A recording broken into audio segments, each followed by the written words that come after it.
오늘 하나님 말씀 창세기 13장 14절로 18절까지 말씀입니다. 롯이 아브람을 떠난 후에 여호와께서 아브람에게 이르시되 너는 눈을 들어 너 있는 곳에서 북쪽과 남쪽 그리고 동쪽과 서쪽을 바라보라.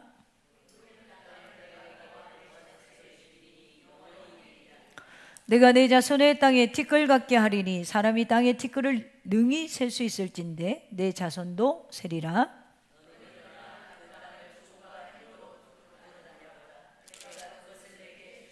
다 같이 합니다.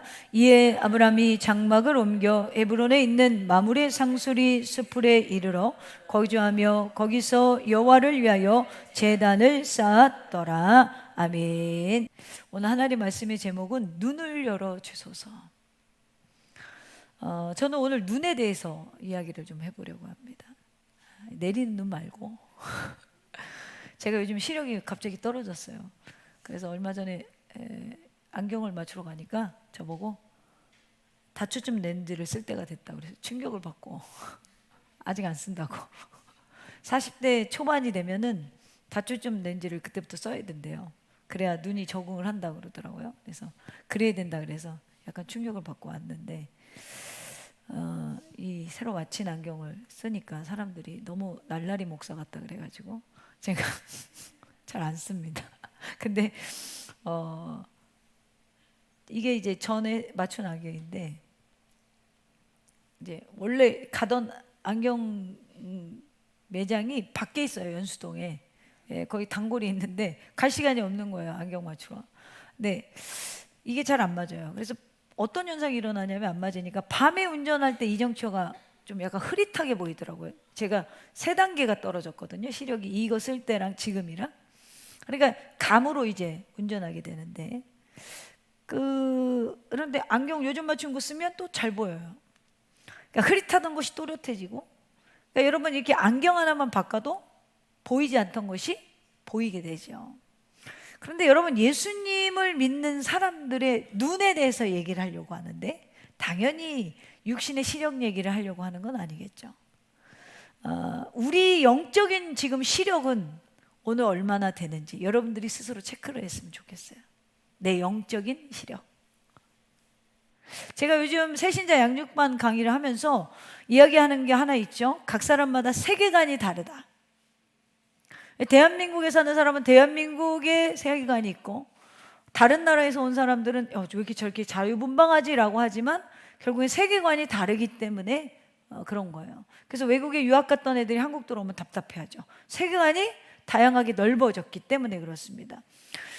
그런데 세계관이 그럼 뭐냐? 여기 못 들으신 분이 더 많으니까 이 세계관은 자신의 경험이 우리의 생각 속에 사로잡고 그 생각 속의 경험으로 세상을 보는 눈을 세계관이라고 그래요. 그럼 우리가 적어도 가져야 되는 세계관은 기독교적인 세계관이 있어야 돼요. 왜? 우리는 기독교인이니까. 그래서 여기서 내 경험, 우리가 이 세계관에서 내 경험을 너무 강조하면 제가 여기까지 이야기하면서 죄의 성질 중에 아집이라는 게 있는데 고집보다는 조금 다른 성향이에요. 아집이라는 건 뭐냐면 이런 거예요. 우리가 보통 내 생각 속에 있는 정답은 어디에서 나오냐면 내 경험에서 나와요. 그죠? 그러니까 직업적인 경험, 또 살아가면서 어떤 배움의 경험, 뭐 여러 가지의 경험들이 있죠. 저는 직업적으로 이제 목사니까 목사의 어떤 시각으로 세상을 바라볼 수 있겠죠. 여러분들이랑 조금 다를 수 있어요. 예를 들어 이런 거예요. 김치를 담그는데 젓갈을 넣었더니 비려서 못 먹겠는 거예요. 그럼 이 사람은 김치 담글 때 젓갈 넣어요, 안 넣어요? 에? 넣어요, 그래도? 안 넣어요. 안 넣어요. 절대적으로 안 넣어요. 근데 어떤 사람은 김치를 담그다가 저 칼치까지 썰어 넣어가지고 칼치 섞여서 벌써 인상이 찌그러지네. 경험을 안 해봐서 그래. 그냥 칼치를 넣고 촥 장독에다 묻어놨다가 탁 열어보니까 너무 구수한 거야. 그럼 이 사람은 김치를 담글 때마다 뭘 넣겠죠? 그렇죠. 근데 이 두 사람이 교회에서 만나서 김장을 담궈. 상상만 해도 전쟁터가 되겠죠? 에? 왜 그래요? 이 둘이 만나서 김치를 담그면 어떻게 된다? 제가 이번 올해 교회 김장을 안 했잖아요. 그래서 제가 우리 어머니한테 김치 얻어다 줄 테니까 김장하지 마. 그리고 김치를 제가 몇 박스를 얻어다 줬어요. 근데 각자 맛이 다른 거예요. 이건 짜고 이거는 우리 입맛에 맞고. 그러니까 약간 보니까 경기도 지방이 좀 입맛이 맞더만. 근데 보니까 이 둘이 만나서 김치를 담그면 의견 충돌이 일어나겠죠. 또 예를 들자면 내가 홍삼을 먹고 몸이 건강해진 사람은 몸이 약한 사람을 만날 때마다 뭐라고 권할까요? 홍삼을 드세요. 그렇지 않겠어요? 홍삼을 드셔야 합니다. 내가 홍삼 먹고 살았잖아? 그런데 상대방이 태양인이고 홍삼이 잘 안 맞는 체질이라고 하면 그 말을 그칠까요? 여러분은 계속할까요? 그친다고? 정말? 정말? 진짜 그친다고? 한 번에 그친다고 원사님? 안 그치실 것 같은데. 그러니까 홍삼이랑은 이렇게 말해요. 그렇게 말하면 보통 분들은 이렇게 얘기했어요. 홍삼이랑 열이랑은 상관이 없어. 근데 여러분, 제가 아는 영어 선생님이 홍삼 선물을 하나 받고 먹었다가 지금까지 열이 안 내려. 체질마다 다른 거죠. 이게 뭐냐면 우리의 생각 속에 경험이 자리 잡고 있는 이게 틀이 된 거예요. 틀이 된 거예요. 주식으로 돈 번 사람은요, 부동산을 바라볼 시간이 없어요. 왜요? 주식으로만 승부를 걸려고 그래. 한번 벌어보면. 부동산으로 돈 번 사람은요, 보이지 않기 때문에 코인이 두려워서 잘 못 사요. 근데 이것도 했다 저것도 했다가 별 볼 일 없는 사람은 그러면 이유가 뭐냐라고 저에게 묻는다면 귀가 얇은 거야. 줏대가 없는 거야. 자, 이 간극이 잘 안 좁혀진단 말이에요. 젓갈이 없는 김치와 칼치 속젓을 넣은 김치가 둘이 만나면 간극이 안 좁혀져. 왜냐하면 인간은요, 모든 경험을 토대로 지식을 쌓아가기 때문에 그래요. 이게 배움만이 아니라 내가 경험한 것, 실제적으로 경험한 것, 이것을 못 뛰어넘어요. 어르신들 옛날에 아프면 애들이 찢어지면 어떻게 됐어요? 예전에 제 사촌 동생이 저기 장봉도에 살았어요. 장봉도가 우리 이모 시댁이었거든요. 우린 다 그쪽이야. 다 옹진군 섬 쪽이에요. 근데 어느 날 와보니까 무릎팍이 찢어졌는데 얘가 이만큼 벌어진 대로 굳은 거예요. 그래서 내가 너무 놀래갖고, 난 도시소녀거든. 난 도시소녀니까 이 장봉도에서 온 사촌 동생이 우리 집에 이제 놀러 왔는데 그렇게 해갖고 굳어진 거 보고 내가 너무 놀란 거야. 야, 이거 이렇게 왜 흉해졌어? 여름에 그랬더니 할머니가 담배 이거 아세요? 꽁초? 이거를 착 까가지고 된장을 착 발라갖고 착 묶어줬다는 거야. 할렐루야. 여러분은 이해가 안 가죠? 근데 우리 동생 할머니는 그게 뭐냐면 방법이에요. 왜? 약이 없으니까 섬에서 된장만 바르셨거든. 내가 바다에서 수영하다가 굴뽕이 찢어진 거라, 굴뽕이 찢어지면 잘 안 아물어요, 여러분. 그거 궁금하면 원로 목사님이랑 모돌 가보든가. 그래서 이게 제가 보고 너무 저는 충격을 받았는데 얘는 그래서 어쨌든 나섰잖아요. 그러니까 된장도 괜찮아 누나 그러더라고. 이게 여러분 경험의 무서움인 거예요. 이상한 게 아니라 여러분들도 장봉도 시골에 살면 약이 없으면 뭘 발라? 된장을 발라. 소음이 없으니까 뭘 갖다 붙여? 담배꽁초가 솜으로 돼 있잖아. 이게 주의 아버지가 아니라 우리가 그렇다니까? 홍삼이 안 맞는다고 그래도 먹으라 그런다고? 안 먹으라 그런다고? 먹으라 그래요. 열이랑 상관이 없다 그런다니까? 이게 뭐냐면 우리의 경험을 못 뛰어넘는 한계를 볼 수 있다는 거죠.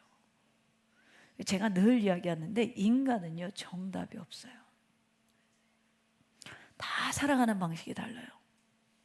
우린 너무 추운데 여러분 러시아 같은 데는 적어도 2m, 13m 되는 얼음 위에 집을 짓고 산다는 거예요. 그냥 그 빌딩들이 그 얼음 위에 있대요. 얼마나 얼었는지 영구적인 얼음이라는 거예요. 안 녹는다는 거 한 번도. 근데 우린 그게 이해가 돼요? 이해가 안 되죠. 그런데 그 사람들은 그 위에 집을 짓고도 멀쩡하게 살아요. 이해가 안 되는 건 자신이 경험을 안 해봤기 때문에 그런 거예요. 그래서 인간은 이해할 동물이 아니라 사랑할 대상이라는 거죠. 사랑할 대상. 이해하지 마시고 사랑하세요. 그래서 여러분 우리가 항상 우리는 경험을 토대한 걸 못 뛰어넘는데, 근데 성경을 보면 가끔 이걸 뛰어넘는 사람이 있어요. 자신의 경험과 지식과 경륜을 넘어서 우리가 보기에는 망하는 길 같은데 막 뛰어드는 거예요. 죽을 것 같은데 막 뛰어드는 거예요. 그것이 오늘 우리와 뭐가 다를까요? 바로 그들은 하나님의 말씀을 믿음에서 출발했기 때문에 그래요. 자신의 경험이 아니라, 자신의 세계관이 아니라 믿음의 눈을 봤기 때문에, 자신의 눈으로 보는 세계가 아니라, 자신이 살아온 경험이 아니라 하나님 말씀을 의지하는 이들은 없어도 있음을 볼 수 있고 좁아도 넓어지는 비전을 보는 눈이 있다라는 거예요. 오늘 우리가 바로 본문을 통해서 하나님이 주시는 메시지를 듣고 오늘 말씀 제목처럼 눈을 열어주셔서 성령께서 여러분의 눈을 세상에 머물러 있는 시력만 갖고 사는 게 아니라 영적인 눈을 뜨게 해서 없음에서도 있음을, 있음에서도 없음을 볼 수 있는 눈이 열리기를 주님의 이름으로 축원합니다. 먼저 오늘 본문에 보니까 있어도 첫째는 없음을 볼 수 있는 눈을 가져야 돼요. 있어 보여도 없는 걸 볼 수 있어야 돼요. 여러분 오늘 본문의 사건이 일어나기 전에 롯과 아브람이 헤어지잖아요. 그럼 롯이 어디로 갔죠? 여러분 다 알고 계시잖아요. 소돔과 고모라로 떠났어요. 롯이 떠나간 후에 하나님께서 나타나십니다. 그래서 14절에 보니까 롯이 아브람을 떠난 후에 이렇게 돼 있어요. 여호와께서 아브라함에게 사방을 바라보라, 동서남북을 바라보라, 이렇게 이야기하세요.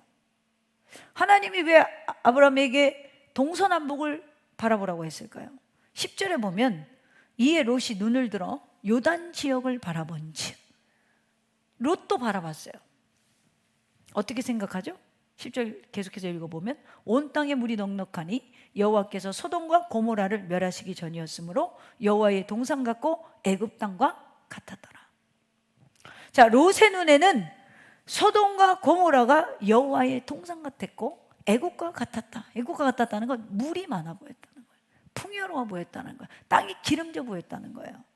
여기서 롯과 아브라함의 영적인 시력의 차이가 드러나는 거예요. 사실 아브라함은 손윗 사람으로 먼저 주장할 수 있는 자신의 권리를 양보한 거거든요. 근데 자기 주장을 내세우기 전에 관대하게 롯에게 네가 선택해라. 네가 좌하면 우하고 네가 우하면 내가 좌하리라. 내가 좌하면 내가 우하고 내가 우하면 내가 좌하리라. 13장 9절에 이 말씀을 합니다. 그 말을 들은 롯이 기다렸다는 듯이 얌통머리 없이 어디로 가요? 눈에 보이는 좋은 땅으로 가요. 여호와의 동산 같고 애굽 땅과 같았더라. 여러분 선택이요, 미련해 보여요, 지혜로워 보여요? 지혜로워요. 미련해 보인다고 하시면 안 돼요. 롯이 굉장히 지혜로운 거예요 지금. 왜요? 양을 키워야 되잖아요. 자기 밥벌이가 뭐죠? 양을 키워야 돼요. 양을 키워야 되니까 뭐가 있어야 돼요? 풀과 물이 있어야 되는 거예요. 근데 안전하게 풀과 물이 있는 곳이 롯이 판단하고 아주 현명하게 자세히 보고 자기가 살아갈 동네, 앞으로 터잡아야 될 동네를 자세히 살펴보고 가는데 자신의 가축들을 먹이기에 가장 좋은 곳을 택했으니 롯이 아주 좋은 선택을 한 거예요. 그런데 영적인 눈으로 보면 아주 심각한 문제가 하나 있어요. 13절 볼까요? 소돔 사람은 여호와 앞에 악하고 큰 죄인이었더라.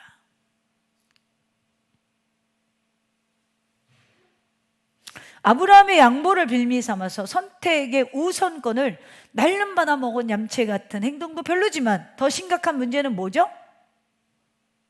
소돔 사람이 어떤지 롯이 몰랐을까요? 여러분들이 생각했을 때 롯이 알았을 것 같아요? 몰랐을 것 같아요? 맞아요. 근데도 가요. 이 가는 자신감은 어디서 나왔을까요? 인생은 근자감이라고 하던데 누가. 우리가요, 어떤 선택을 할 때는요, 가장 최우선에 둬야 되는 게 신앙생활이에요. 근데 신앙생활을 굉장히 가볍게 생각하는 거예요. 아니 70년 예수 믿었는데 뭐 이렇게 대단히 오늘 깨달은 것처럼 극하게 이러시면 우리가 어떤 선택을 할 때 진짜 이걸 가볍게 생각해요. 우리 크리스찬들이라고 하는 사람들이. 내 삶의 중심에 가장 먼저는 여러분 하나님을 섬기는 게 있어야 돼요.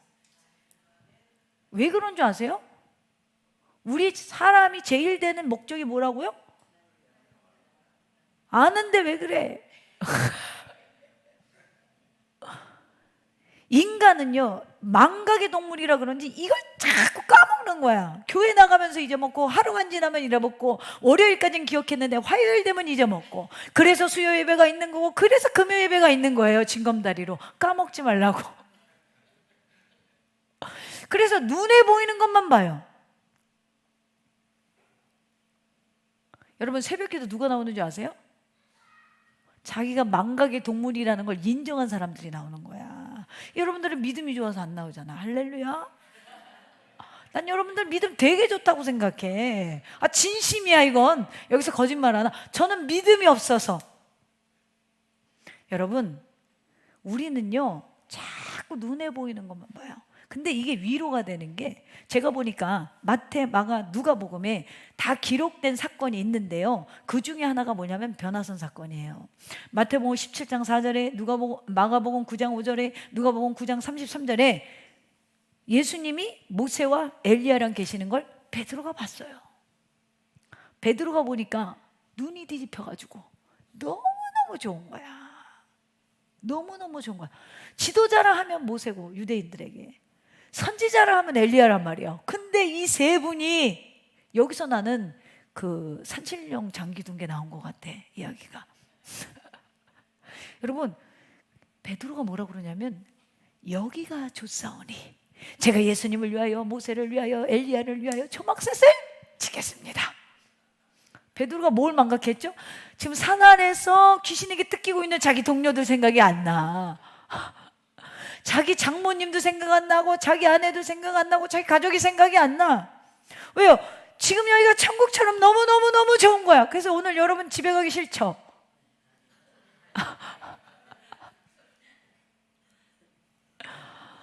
여기가 좋사오니 제가 초막셋을 지을까요? 그러니까 여기 있고 싶어. 물론 이게 영적인 욕심이지만 베드로에게는, 베드로가 잊은 게 있어요. 뭘까요? 사명. 사명을 잊고 여기 머물려고 할 때 모세와 엘리야는 사라지고 예수님만 남고, 뭐라고 하십니까? 성부 하나님께서 내 사랑하는 자다, 내 사랑하는 아들의 말을 잘 들어라 그러세요. 아무리 여기가 천국인 것 같아도 베드로를 부르시고 살아가게 하는 목적이 뭐냐는 거예요. 요한복음 21장 18절에 보니까 예수님이 베드로에게 이렇게 말씀하세요. 내가 진실로 진실로 내게 이르노니 내가 젊어서는 스스로 띠띠고 원하는 곳으로 다녔거니와 늙어서는 내 팔을 벌리리니 남이 내게 띠띠우고 원하지 아니하는 곳으로 데려가리라. 결국에 초대교회를 세우고 자신도 십자가를 지고 가는 것이 베드로의 사명이었다라는 거죠. 오늘 롯은요 교만한 마음을 가볍게 생겼어요. 그러니까 교만하니까 죄를 가볍게 여기는 거예요. 그래서 내가 이 환경쯤은, 소돔 그 정도쯤은 내가 들어가도 신앙생활 할 수 있어요.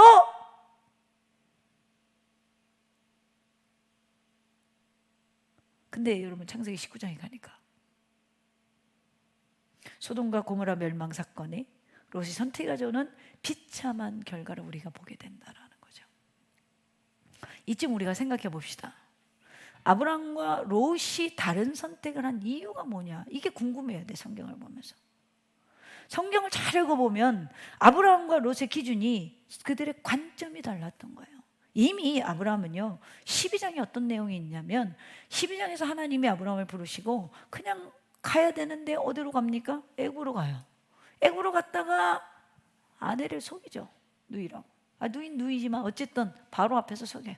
그래서 바로가 사례를 아내로 취하려고 할 때 하나님이 바로를 깨닫게 하셔서 12장 20절에 보니까 바로가 사람들에게 그 일을 명하매 그들이 그와 함께 그의 아내와 그의 모든 소유를 보내었더라. 자, 아브라함은 이미 자기 걸 다 바로에게 뺏길 뻔하고 아내까지도 뺏길 뻔했는데 하나님이 도우시니까 자기가 해를 입지 않는다는 걸 경험했어요. 그러니까 그 경험으로 뭐가 생겼어요? 믿음의 눈이 열린 거예요. 그러니까 소돔과 고모라 땅이 아무리 비옥하고 정말 여호와의 동산 같고 애굽 땅 같아도 아브라함이 생각하기에는 내가 여기 서 있어서 내가 지금 광야에 있을지라도 내가 정말 풀 한 폭이 없는 데 서 있을지라도 내가 정말 메마른 땅을 거닐지라도 여호와가 함께하면 하나님이 함께하면 하나님이 나를 도우시면 이것이 여호와의 동산이라는 걸 알았다는 거예요. 그렇기 때문에 아브라함은 네가 먼저 선택하라 라고 여유를 부리게 되는 거예요. 여러분, 믿음의 사람은 여유가 있어요. 제가 지난 금요일에 이야기했죠. 믿음이 없는 사람이 무슨 일이 생기면 펄떡펄떡 뛰다가 죽는다고. 믿음이 있는 사람은 여유가 있어요. 상황이 이렇게 가네? 하나님 이 상황도 쓰시겠지. 이게 더 어려워지네? 기도하는데 더 어려워지네? 하나님 그래도 모든 걸 협력하여 선을 이루시는 분이니까 이 악한 이 사건도 하나님이 쓰시겠지. 이런 여유가 있어요. 근데 믿음이 없으니까 팔딱팔딱 뛰다가 여러분, 칼치나 밴댕이는 물 위에 오르자마자 죽습니다. 팔딱팔딱 뛰다가 죽어요. 누가 그래? 속이 좁아서. 그게 아니에요. 성질이 급해서 죽는다는 거예요. 숨을 한 번도 제대로 못 쉬다 죽는다는 거예요. 물론 물 밖에 나왔으니까 숨을 못 쉬겠지만 물고기가.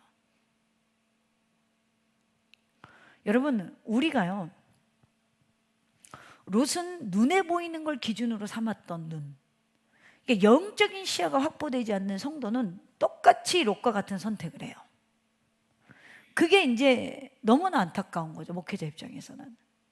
오늘 당장 내게 유익이 되는 것, 오늘 당장 자기가 얻을 수 있는 기준으로 선택을 하는 게 롯과 같은 선택이에요. 근데 어떤 생각을 하냐면 이게 최선이라고 롯은 지금 믿고 있어요.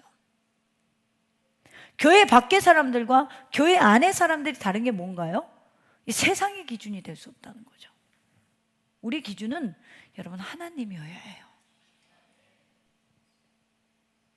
어떤 사람도 기준이 될 수 없어요.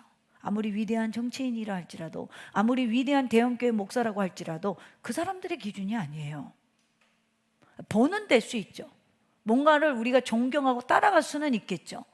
영향력은 끼칠 수 있겠죠. 그런데 우리 그리스도인의 기준은 하나님이어야 되는 거예요. 할렐루야? 하나님이어야 되는 거예요. 그렇게 하나님이기 때문에 오늘 이 자리가 힘들고 어려워도 우리가 비전을 바라볼 수 있다는 거죠. 우리가 가진 비전도 마찬가지예요. 우리들은 내가 막 꾸는 꿈이나 내가 이루려고 하는 게 비전이라고 생각해야 돼요. 이거 있어 여러분 깨셔야 돼요. 그게 하나님이 원하는 건가 생각해 봐야 돼요. 나는 부자가 꿈이었다니까. 난 지금도 부자가 되고 싶어. 할렐루야. 어떤 목사가 이번에 그 시사 프로그램, 난 그 시사 프로그램에서 그 이상한 이단들 찾고 다루는 거 참 마음 아파요. 왜 이렇게 이단이 많은지 모르겠어. 사이비들이 많고.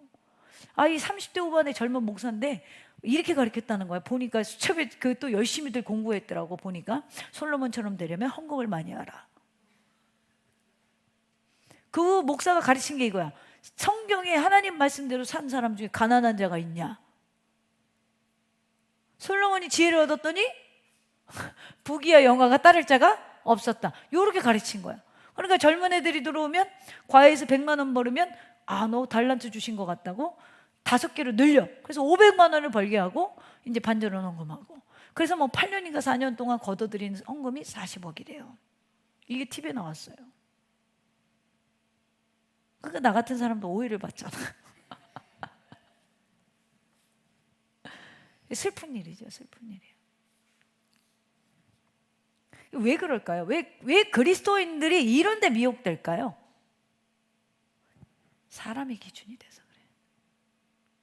사람이.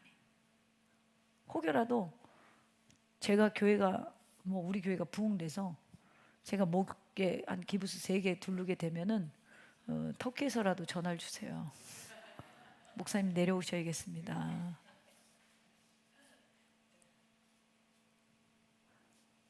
저는 진짜 그러고 싶어요. 그래서 항상 진짜 보는 그거예요. 아직도 그래서 그런지 참 국어와 수학을 모르시는 분들이 자꾸 저에게 참 우리의 기준은 하나님이어야 돼요. 하나님. 비전도 마찬가지예요. 여러분이 꿈꾸는 것도 마찬가지예요. 내가 부자가 되고 싶은데 여러분 속으로 깊이 들여다보세요. 정말 하나님 영광을 위해서 부자가 되고 싶은 건지, 아니면은 나 좋으려고 되고 싶은 건지. 가끔 예전에 어떤 분이 설교를 하는데 그런 말 하더라고요. 목회자를 놓고 설교를 하는데 그런 말씀을 하세요. 교회가 커져야 되는 목적이 뭐냐, 이런 질문을 해요. 당신들 욕심 아니냐. 좀 찔리더라고요. 내가 그런 생각을 안 했는데도 찔리는 거예요. 왜냐하면 그래요, 맞아, 우리가 교회가 커져야 되는 목적이 뭐냐. 여러분들은 좀 다를 수 있죠. 여러분들은 정말 교회를 사랑하시잖아요. 할렐루야. 저는 이제 목회자니까 끝까지 사심을 갖고 싶지 않은, 전 그런 마음이 있어요. 정말 사심 갖고 싶지 않아요. 그래서 우리가 정말 하나님께 보여주실 것을 기대하면서 지금 눈을 들어 내 주위를 살펴봐야지, 내 욕심대로 내 주위를 살펴보면 그 잘못된 비전이 보이기 시작해요. 이 분별의 눈을 뜨셔야 된다는 거죠. 지금 롯의 비전은 뭐죠? 죄가 관영한 소돔과 고모라에 있다는 거예요. 이쯤이야. 여러분, 인간은요 죽을 때까지 죄가 100% 제거되지 않잖아요. 안전하지 않아요. 저도 그렇고 여러분도 그렇고. 그렇기 때문에 오늘 여러분, 우리의 새해에는 이 영적인 시야가 먼저 확보되는 놀라운 역사가 일어나기를 주님의 이름으로 축원합니다. 두 번째는 없어 보이지만 있음을 볼 수 있어야 돼요. 첫 번째는 뭐라고요? 있는데 없음을 볼 수 있어야 되고, 두 번째는 없어 보이는데 있음을 볼 수 있어야 돼요. 여러분, 여기 막 보이죠? 한 400명 차 있는 거. 할렐루야. 400명 차 있는 거 안 보이세요? 전도사님? 전도사님 보이죠? 할렐루야. 네. 오늘 15절에 보니까 하나님께서 아브라함에게 또다시 자손과 땅을 약속해 주시죠. 보이는 땅을 내가 너와 내 자손에게 주리니 영원히 이르리라. 어쩌면은 이제 롯이 떠났잖아요. 근데 여러분, 아브라함이 롯을 왜 데리고 나왔을까요? 대안이죠, 대안. 우리는 믿음이 있지만 대안을 항상 세나. 어떤 대안? 내 기준의 대안. 근데 이 롯이 떠나가 버렸어. 그러니까 지금 아브라함은 75세 때 부름을 받았잖아요. 근데 아직 아이가 없어. 그러니까 누구 데리고 나오고 싶은 거예요? 조카를 데리고 나오고 싶어. 그러니까 조카를 데리고 나와서 여행을 하다가 서로가 부자가 돼서 더 이상 이제 목동들끼리 싸우니까 헤어졌단 말이에요. 아브라함이 좀 쓸쓸하지 않았을까요? 저는 좀 쓸쓸했을 것 같아. 그랬더니 하나님께서 위로하시겠다고 나타난 것 같아요. 저는. 야, 사방을 바라봐봐. 동서남북을 바라봐봐. 그래서 이 위로로 아브라함은 어쩌면 더 힘을 내서 나머지 여정을 갔을 수 있습니다. 물론 이 약속은요 한참 후에야 이루어졌어요. 나는 진짜 우리 하나님이 곧 되리라, 난 이 말 너무 싫어. 곧 되리라가 나의 시간과 하나님의 시간이 다르다는 걸 깨닫는데 꽤 오래 걸렸어. 여러분, 자손에 대한 약속은요 20년이 넘게 지나서야 이삭을 낳았고, 그때부터 시작되었고, 땅에 대한 약속은 자기 때는 이루어지지도 않았어요. 하나님의 약속은 하나님의 때에 이루어지기 때문에. 그런데 아브라함에게 늘 위로해 주시는 거예요. 사방을 바라봐. 보이는 땅을 바라봐. 또 진짜 곧될 것처럼 17절에 뭐라 그래요? 너는 일어나 그 땅을 종과 왼과 두루 다녀보라. 내가 그것을 내게 주리라. 너가 갈 수 있는 만큼 가보라는 거예요. 걸어갈 수 있는 만큼, 나아갈 수 있는 만큼 내가 다 이걸 주겠다는 거예요. 근데 당장은 안 보여. 후계자도 안 보이고, 후계자라고 생각했던, 무언으로 생각했던, 무의식적으로 생각했던 롯은 떠나가 버리고. 여러분, 그래서 우리가 안 보여도 보이는 것처럼 나아갈 수 있고, 없어도 있는 것처럼 나아갈 수 있는 것을 성경이 뭐라고 하냐면 믿음이라고 해요. 그걸 믿음이라고 한다는 거예요. 아브라함은 선택권을 롯에게 남겼잖아요. 믿음이 있으니까. 안 보여도 보이니까. 없어도 있음을 보고, 좁아도 넓음을 보고. 할렐루야. 하나님은 어떤 하나님? 무에서 유를 창조해내신 하나님. 우리가 믿는 하나님은 어떤 하나님? 무에서 유를 창조하신 하나님. 그렇기 때문에 우리는 믿음의 눈이 있어야 돼요. 없어도 있는 믿음. 어느 쪽을 향하게 되든 그 걸음을 인도하실 분이 하나님이라는 사실을 믿었기 때문에 아브라함은 믿는 사람으로 또 묵묵히 자신의 길을 걸어갑니다. 이제 여러분, 내가 살아가는 앞날은요, 내가 어떤 기준을 가지고 어떤 관점을 가지고 결정하고 선택하느냐에 따라 우리의 삶의 결정이 되는지를 아브라함을 통하여서, 오늘 본문을 통하여서 감을 잡으셔야 돼요. 이기적이고 자기중심적인 관점은요, 하나님의 크고 놀라운 계획을 못 보게 합니다. 그러니까 내가 뭘 선택하거나 내가 뭘 바라보는 게 내가 기준이 되면은 다, 여러분 지금 이 세상이 비관적이잖아요. 긍정적이라는 게 뭐예요? 비관적인 것 중에 하나를 본다는 거예요. 그 가능성을 본다라는 거죠. 가능성을 본다라는 거예요. 여러분, 우리가 많은 사람들이 더 생겨를 보면서 되는 것도 볼 수 있지만 안 되는 걸 더 보는 게 많겠어요? 되는 걸 보는 사람이 많겠어요? 안 되는 거 보는 사람이 더 많아요. 왜 그래요? 인간은 원래 비관적이에요. 그런데 여기에서 우리가 이거 가능성을 보는 사람들이 있어요. 바로 아브라함 같이, 야, 종과 행을 나눠서 네가 걸어봐. 내가 땅에 티끌같이 너 셀 수 있냐? 내 자손 세리라. 여러분, 아브라함이 지금 롯이 떠나고 허탄해가지고 지금, 여러분 원래 그 중동 사막 지역은 신발이 별로 없잖아요. 그래서 걸으면 발가락에 모래가 다 들어와요. 근데 모래가 막 들어오고 걸어가고 하나님이랑 지금 대화하고 있는데 내 발가락에 모래가 막 사 있으니까 하나님이 이렇게 얘기하는 거야. 말이에요. 야, 네 자손이 모래와 같이 많아진다. 그런 거 모래도 긍정으로 보여. 답답해가지고 하늘 바라봤더니 거기 오염도 안 됐고 별이 얼마나 쏟아지겠어요. 지금도 쏟아질 것 같다더라고. 거기 가면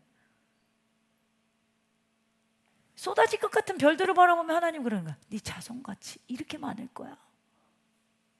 하나님은요, 없는 걸 안 보세요. 없는 공간에서 있는 걸 보세요. 사람을 볼 때는 그 사람의 가능성을 볼 수 있어야 돼요. 그 사람이 99% 나빠도 1%의 장점을 갖고 있다면 그 사람은 가능성이 있는 거예요. 여러분들이 세상에서 흙수저고 여러분들이 하다못해 정말 극으로 가서 저는 부모 복도 없고요, 남편 복도 없고요, 자녀 복도 없어요, 친구 복도 없어요, 지인 복도 없어요, 직장에서 만나는 사람들의 복도 없어요. 그럴지라도 여러분들이 복을 하나 가졌잖아.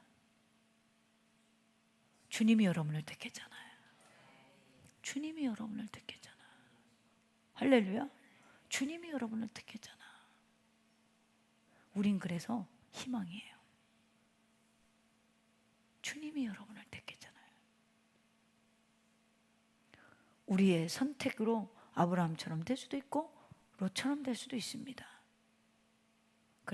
그래서 내 자손도 세고 16절 17절에 너는 일어나 그 땅을 종과 행과 두루 다녀보라. 내가 그것을 내게 주리라. 이 약속을 하니까 아브라함이 어떻게 합니까? 18절에 이에 아브라함이 장막을 옮겨 헤브론에 있는 마므레 상수리 숲에 이르러 거주하며 거기서 여호와를 위하여 제단을 쌓았더라. 우리도 이 말씀을 믿으며 보이지 않지만 믿음의 눈으로 우리가 선 땅을 바라보며 예배자로 살아야 되겠어요. 할렐루야. 많은 사람들이 그러더라고요. 인천에서 청라, 영종, 송도, 신도시 셋 중에 영종이 제일 딸린다는 거야. 근데 여러분, 세상은 누구 중심으로 돌아간다? 아니, 나 중심으로 돌아간다 그랬잖아. 하나님이 나를 택했기 때문에 나 중심으로 돌아간다고. 하나님은 기본이고. 그래서 영종이 제일 잘 될 거다. 할렐루야. 이런 가치로 봐야지. 이놈의 영종은 되는 게 없고 다 건물이 비어있고. 믿는 자는 뭘로 먹고 산다? 입술의 열매로 먹고 산다. 할렐루야. 부동산 불경기라도 우리 교회 불동산 하는 사람 많잖아. 부동산은 잘 될 줄로 믿습니다. 왜? 왜? 주님이 날 택했으니까. 선택만 잘한다면. 아브라함과 같이. 사랑하는 더스의 가족 여러분, 오늘 보여주시는 것을 잘 분별하여서 하나님의 뜻을 행할 수 있는 영적인 시야가 열리기를 축복합니다. 그래서 여러분, 우리는 아직 자녀가 없지만 보는 아브라함, 땅이 없지만 땅을 보는 아브라함. 이건 약속을 믿는 믿음에서 시작됐어요. 이 믿음을 가지고, 이 믿음의 눈을 가지고 좁다 해서 넓다로, 없다 해서 많다로 우리가 선 이곳에서 경험과 지식을 뛰어넘는 영적인 시야, 그래서 미래를 향한 소망의 눈이 뜨여지기를 주님의 이름으로 축원합니다.